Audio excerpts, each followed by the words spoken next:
Good evening. I'm Yvonne Stapp for Science for the Public, and I welcome you to tonight's presentation for our science literacy series at MIT. In the past year, we've been shocked in this country by a whole new level of misinformation generally, and in the case of climate change, the combination of misinformation and denial now seriously undermine our ability to deal with a global crisis.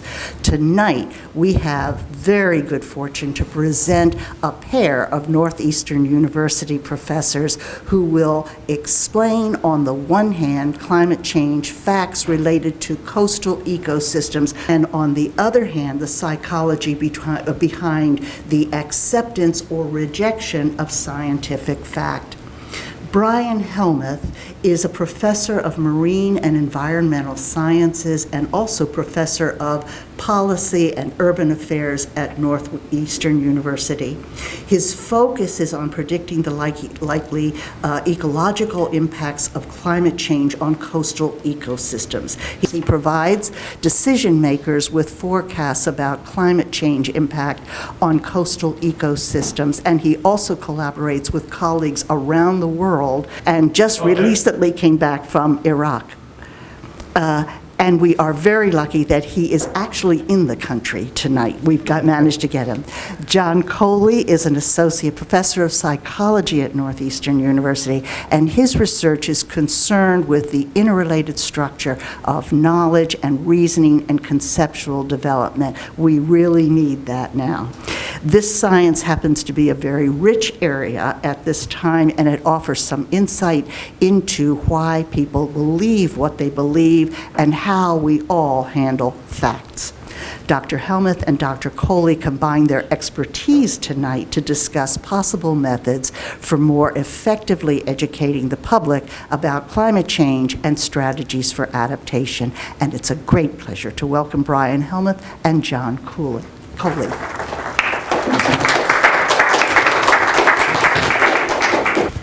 Well, thank you very much for coming out tonight.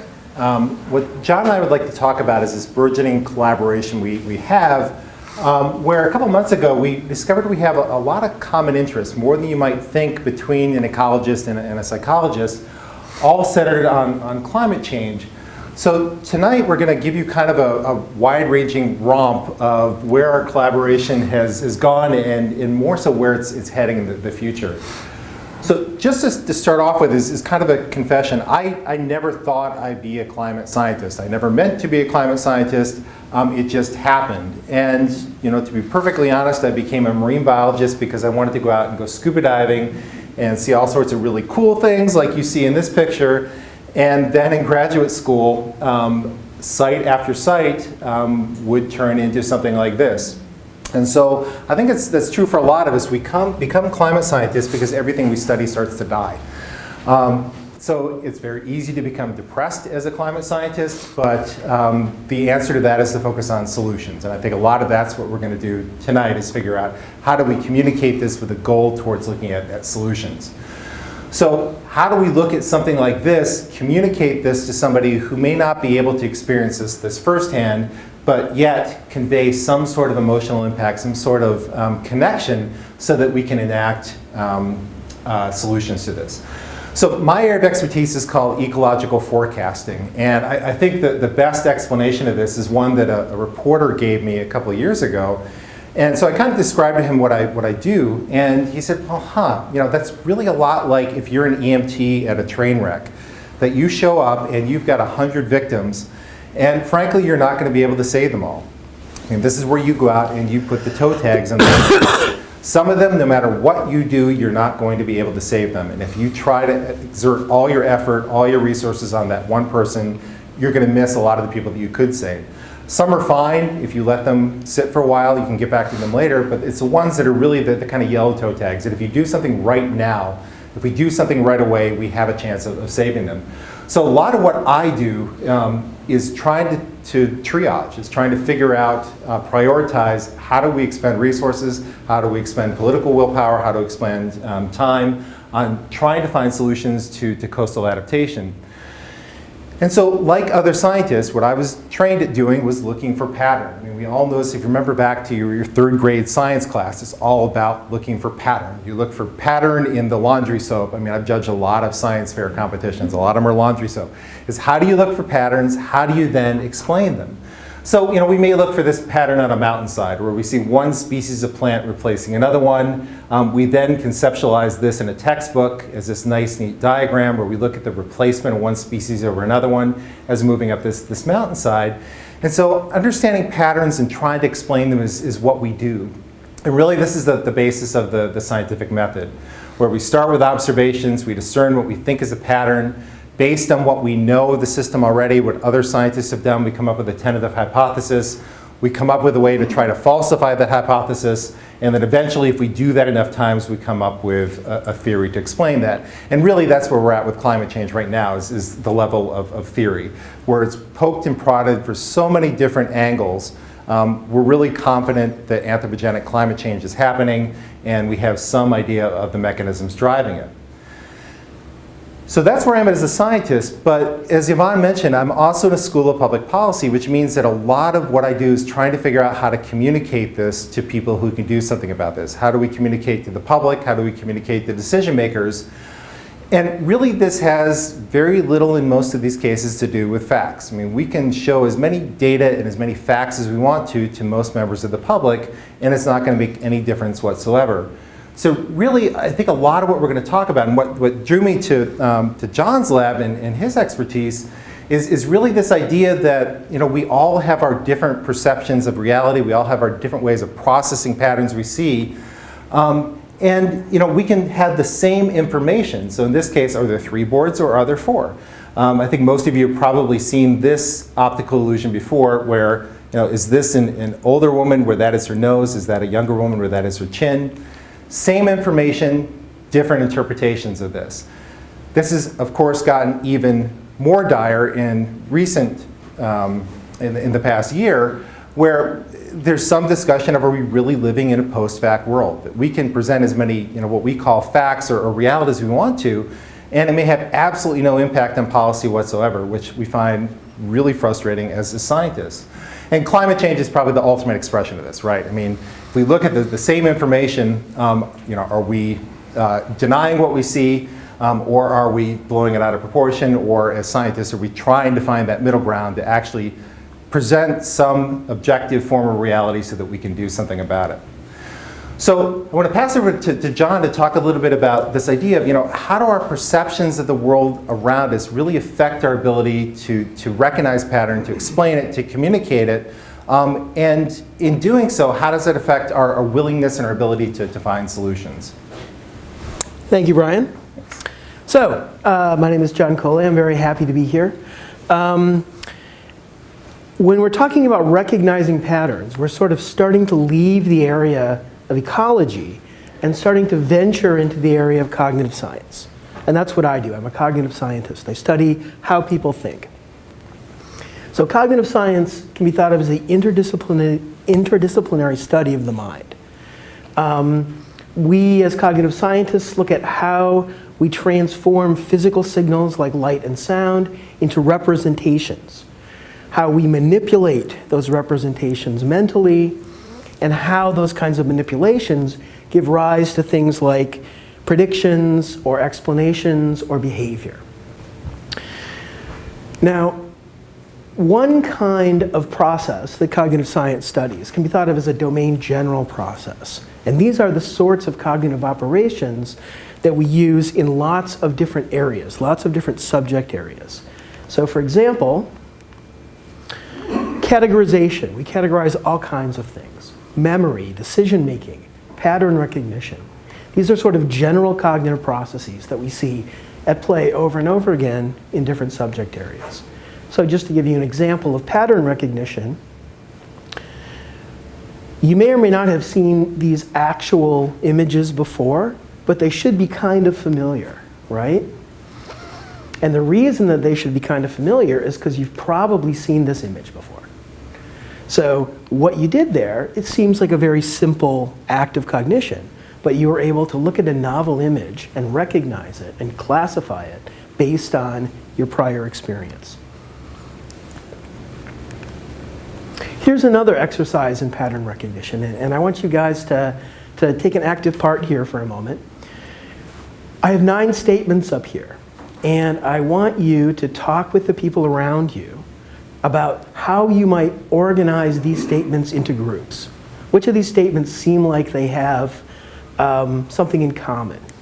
So take a moment, actually talk to the person next to you about how you might, which of these statements go together. All right, what did you come up with? You guys seem to be having a very interesting conversation. Can you say a little bit about what you came up with? Fantastic. Well done. There's no right answer, of course. I'm a psychologist. One way to organize them is sort of what you guys came up with. So educators, so all of these, by the way, are misconceptions. Educators, when they're dealing with people's misconceptions, often do so by topic, sort of how they break out in terms of how science divides the world up. So one way to think about these particular statements is in terms of earth science, volcanoes, greenhouse effect, and ice, chemistry, molecules, hydrogen and water, and biology, species and plants. All right? But what I want to propose is another half of cognitive science might have a different idea for how we might think about these. So another side of cognitive science, my side in particular, looks at domain-specific processes. So how people come to think about particular phenomena, particular groups of phenomena in the world. So in my lab, we refer to these kinds of thinking as cognitive construals. And that's just a fancy word for the kinds of ideas or theories of assumptions that people spontaneously develop in response to their interaction with the world. So every day we use these sorts of construals to make predictions, to explain what happens to us, and to basically get around. So what I want to talk a little bit about is 3 of these cognitive construals. And these are things that are called teleological, essentialist, and anthropocentric thinking. There will not be a quiz.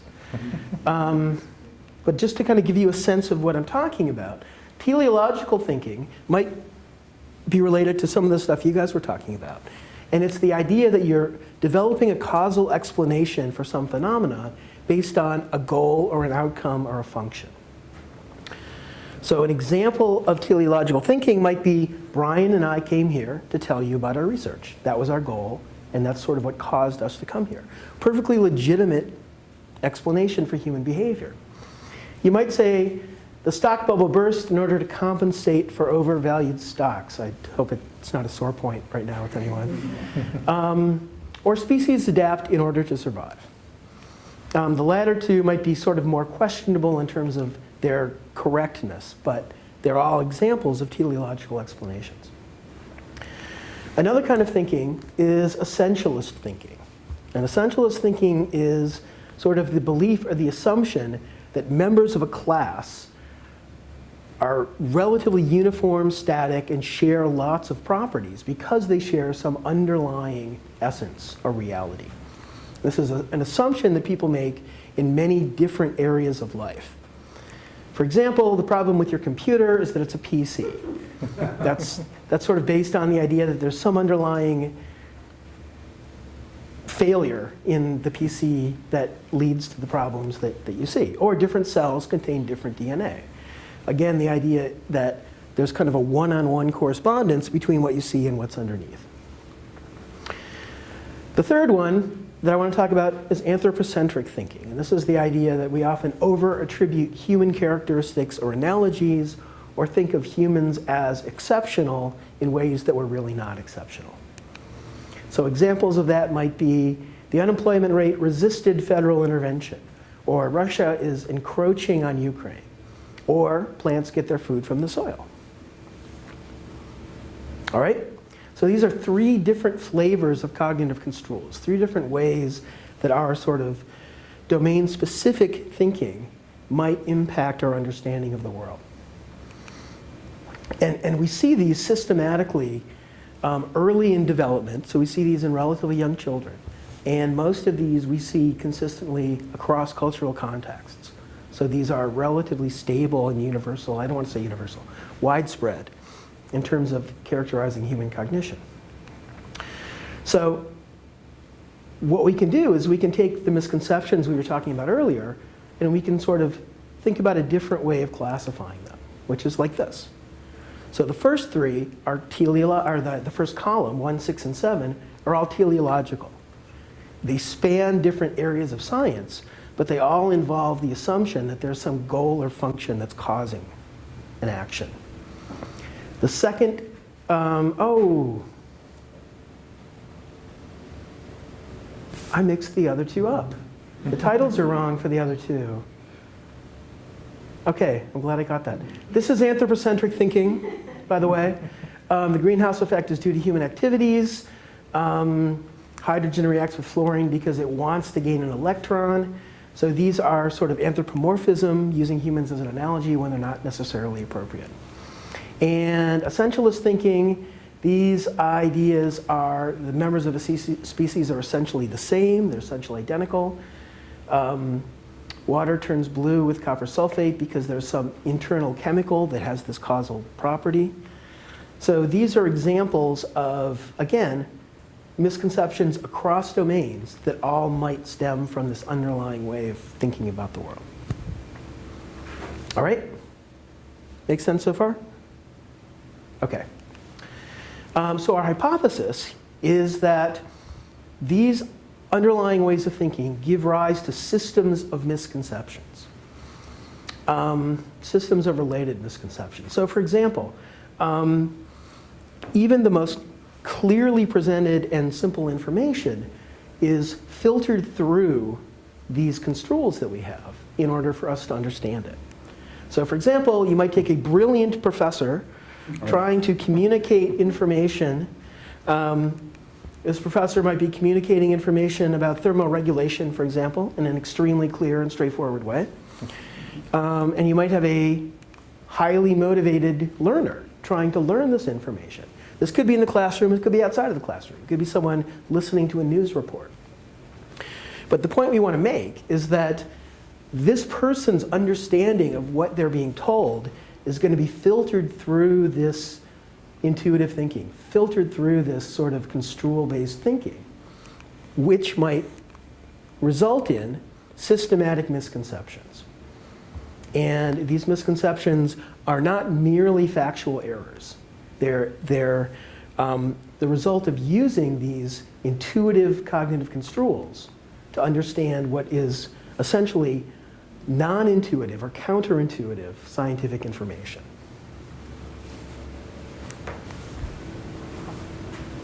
Oh, okay, more. God, I'm just going to keep talking. All right. In my lab, we've done some research on this in the area of biology. So we focused on how people learn and think about biology. And what we've done is we've measured these three kinds of thinking with a number of measures from the cognitive science literature. And we've also measured people's misconceptions about biology. And the question is, how are these kinds of intuitive cognitive construals predictive of people's misconceptions?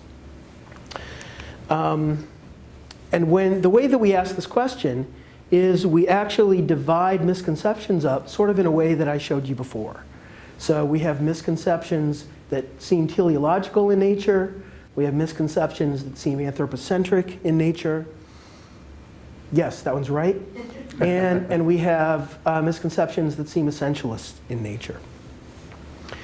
And the idea is to look at whether the relations between these things are sort of specific, whether essentialist thinking is its own thing, or whether in general these construals are related to misconceptions. All right? Does that make sense? So the prediction is that teleological thinking should predict teleological misconceptions if we're right about this. It might not be that related to other kinds of misconceptions. And likewise, you can make the same sort of prediction for anthropocentric and essentialist thinking. So these should relate to related misconceptions, but not necessarily unrelated misconceptions. I mean, the alternative is perfectly plausible, right? That people use a lot of this kind of control-based thinking and have a lot of misconceptions, and there's not necessarily a close correspondence. Are you saying that different people have a different way of looking at the world, so that either teleological or anthropocentric or thinkers? No, I'm not putting people into one of these groups. That's a great question. What I'm saying is people vary in the degree to which they find these three kinds of construals convincing or useful. And that variability is independent of one another. So you might be really teleological, but not very anthropocentric.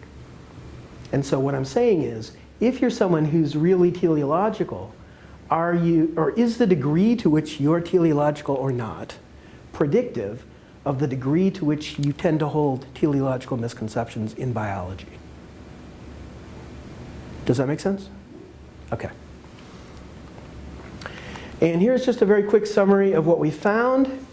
Essentialist thinking is significantly related to essentialist misconceptions and unrelated to the other two kinds of misconceptions. Likewise, anthropocentric thinking is strongly related to anthropocentric misconceptions. It's not related to the other kinds of misconceptions.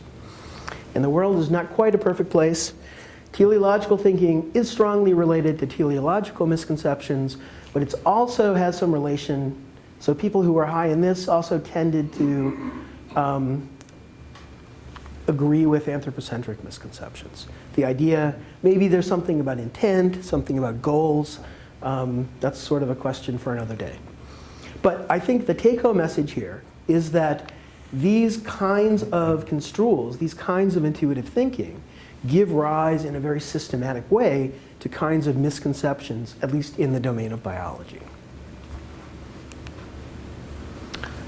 So how is that related to understanding of climate change, right? That's our next move. All right. So there are a couple of reasons why this is a particularly thorny issue when it comes to climate change, and part of it really is an issue of what is climate. And this is something that often gets lost in the public discussion. And there is a difference between climate and weather. And I love this catchphrase by Deke Arndt, that climate trains the weather, but weather throws the punches. Climate, by definition, is a 30-plus year trend in weather. So we're looking at long-term trends in weather condition.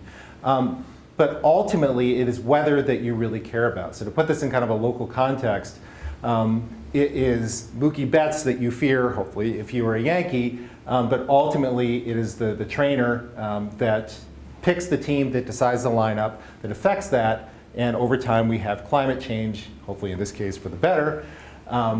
But this is what you end up being affected by. And so this is what organisms really care about. But this often is not the way we talk about it. So for example, this shows the temperature anomalies up at the surface of the globe.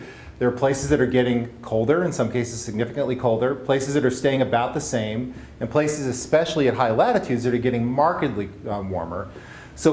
But all of this gets condensed down to a soundbite, like this is a 1 degree increase in average global surface temperature, when really what that means is there are some places getting colder, some staying the same, but the vast majority are getting warmer. But that encapsulates everything from a -6 degree decrease to a plus almost 7 degree increase in that simplification. But that's how we tend to talk about climate change. I mean, think about predictions for the year 2100. We talk about an increase in global average temperature of 2 to 6 degrees. The Paris Accord was looking at a 1.5 to 2 degree increase in global average temperature, but all of that encapsulates a lot of variability. But if you're a tree frog sitting in the notch of a tree, you could care less what the 30-year running average of global average surface temperature is. You care about whether your little nook or cranny is too warm or too cold or too dry or too wet for you to survive. And so this is what throws the punches at these very hyper-local levels. And what I'd argue is that's the same way that we experience it. Now that doesn't mean that climate doesn't matter. I mean, a difference in average global temperature is about the difference between now and the last ice age. So we're talking about increases of 6 degrees C by 2100 or beyond. It's the same magnitude of now and the last ice age. So it's certainly not insignificant. But as a biologist, I have to interpret that change in climate to a change in weather. And as we talk about communication, again, it's how people's perception of climate is affected by weather. So one really good example of this comes locally. I mean, for those of you who don't know, the Gulf of Maine is warming faster than 99% of other large bodies of water on Earth right now. And so in the summer of 2012, if you remember back, the water temperatures in the Gulf of Maine were 1 to 3 degrees C higher than the climatology. So if we look at that blue line, that's the normal temperature. That's the climatology. That's the 30-year running average, what it normally is. That gray line shows what it was in 2012. So even early on in the season, this is just over the course of the year, you could see it was substantially warmer than the climatology. To the middle of the summer, it reached up to 3 degrees warmer. So we're talking about increases in climate of 2 to 6 degrees, but we're already experiencing that in weather right now. So what that meant was that lobsters molted a lot faster. We know that lobsters, like other organisms, all respond to temperature. They grew faster, they molted faster, and it flooded the market. In this part of the world, the way that works is the US lobster fishers get their pots in the water before the Canadians do. So in this case, the market was flooded by the US before the Canadians even got their pots in the water. It led to a huge international debacle where the Canadian fishers, some of them went bankrupt, and the good news for us is that lobster tails were cheap for a long time. But these are things that happen because of weather, because of these short-term extremes. And so when we talk about climate, really a lot of it is the increase in these extremes.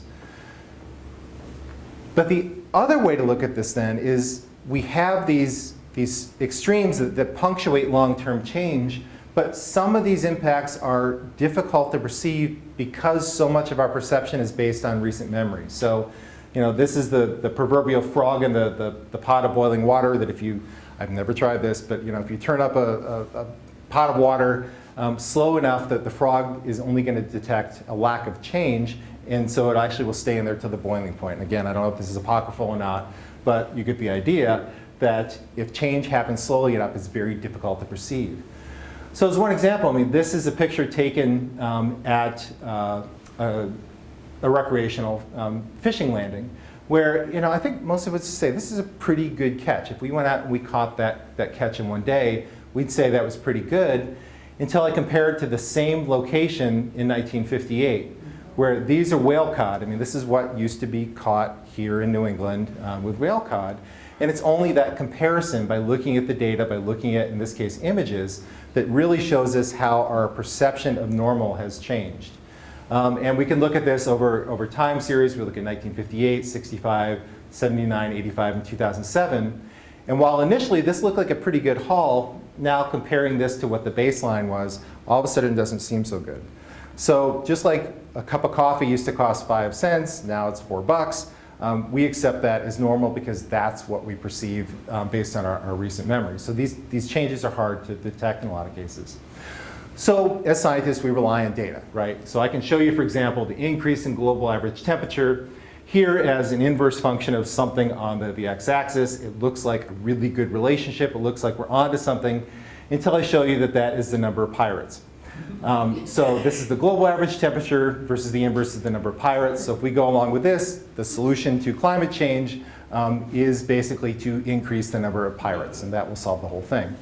Now, of course, we know that's not true, but why is it that we're pretty confident that we understand this relationship where carbon dioxide and other drivers are the causal factor of changes in temperature? So even though this is a lot more complex, why is it that as scientists we have a much higher confidence in our understanding of this relationship than we think we do in this one? Just as an example of how this plays out then in the public sphere, this is a paper in Science. I mean, Science is the journal where you see grown scientists cry when they get rejected. I mean, we've all been rejected by science on multiple occasions. But this is a paper that looked at the upslope and downslope distribution of 64 species of plants on a mountainside that was warming. So the expectation is that things get warmer at the base of the mountain. You should expect to see the distribution of limits shift upwards towards higher elevations in response to that temperature. Well, exactly the opposite happened. So despite you can see this increase in warming, you had a marked downslope shift in those 64 species of plant. The blogosphere went nuts. Another IPCC claim contradicted the new science. It was all over the kind of denier literature. Well, if you read the paper, why is that? It's because not only did temperature increase, but precipitation also increased. In other words, it's a science paper that shows that plants respond to temperature and water. Which, and I don't fault the authors at all. I actually had a very similar paper that had a very similar response and is now in the Heartland Institute's climate denier literature showing supposedly that climate change doesn't happen. But why did this engender such controversy? Why is it that a paper that shows that plants respond to temperature and water end up making such a commotion in the literature? So this again is where as a climate scientist, as a biologist, I really turn to people like John to try to help me understand these processes. I'm not sure I can. I'm not sure. We don't know if we have an answer yet. I'm not sure I can go that far. But one way to think about how people understand climate change is to go back to the sort of construals that I was talking about before. So maybe, like other areas of science, we're filtering what we learn about climate change through these intuitive lenses that we've developed. This is work done by my Ph.D. student, Nicole Betts, for her dissertation, and it's currently ongoing. But what she's done is measure in a sample of, right now, shockingly, they're undergraduate psychology majors, measured the degree to which these different kinds of thinking are present. And what she's looking at is the degree to which these different kinds of thinking might predict people's understanding of climate change. So not misconceptions per se, but they're kind of factual responses to an assessment of your understanding of climate change. So the question is this kind of intuitive thinking that we've seen relevant for biology also relevant for understanding climate change? And so what she did is she asked people to the extent to which they agreed or disagreed with a series of statements about climate change that were misconceptions and that were set sort of related to these different construals, and simply looked at relations between people's acceptance of these kinds of misconceptions and their performance on a measure of climate understanding. And what she found was, for teleological thinking and for essentialist thinking, there was a negative relationship. The more you showed these construals, the more of an essentialist you were, or the more of a teleologist you were, the less likely you were to understand climate change. But interestingly, the relationship was reversed for anthropocentric thinking. So people who sort of overestimated the role of humans in the world, or who reasoned about the rest of the world with kind of by comparison to people, actually showed more understanding of both the causes and the effects of climate change. So I think one point this makes is that our intuitive understanding can lead to systematic misunderstandings of climate science, but it also might give us some hope for leveraging people's understanding. If we can present information in a way that is consistent with at least some of our intuitive construals-based thinking, that might be a way to help people understand and behave in a way that helps to mitigate climate change. Do you want to sum up? Go for it. Okay, Yeah. So we don't have any solutions yet, unfortunately. The point we've tried to make tonight is that the realities of climate change are very complicated. They're not something that can be summarized in a soundbite. As Brian has said, it's a global phenomenon that plays out on a local level, and at different localities it plays out in very different ways. It could be an increase in temperature, it could be a decrease in temperature, it could be an increase in rainfall, it could be a decrease in rainfall. It's a very complicated pattern. And not only that, another factor that Brian has made clear is that these kinds of changes always interact with other factors. So it's a complicated phenomenon to begin with. And moreover, the point I've tried to make is that even the clearest information is filtered through our intuitive cognitive construals, the lenses we've developed for understanding the world. And this can be bad because it can lead to systematic misconceptions. It also can be good because it offers some hope for leveraging these intuitive ways of thinking to help people understand and behave appropriately with respect to climate change. And I guess the message we want you to walk away with is the idea that the interdisciplinary study of ecological and psychological factors may help us understand and address these challenges for people's understanding of climate change. Thank you.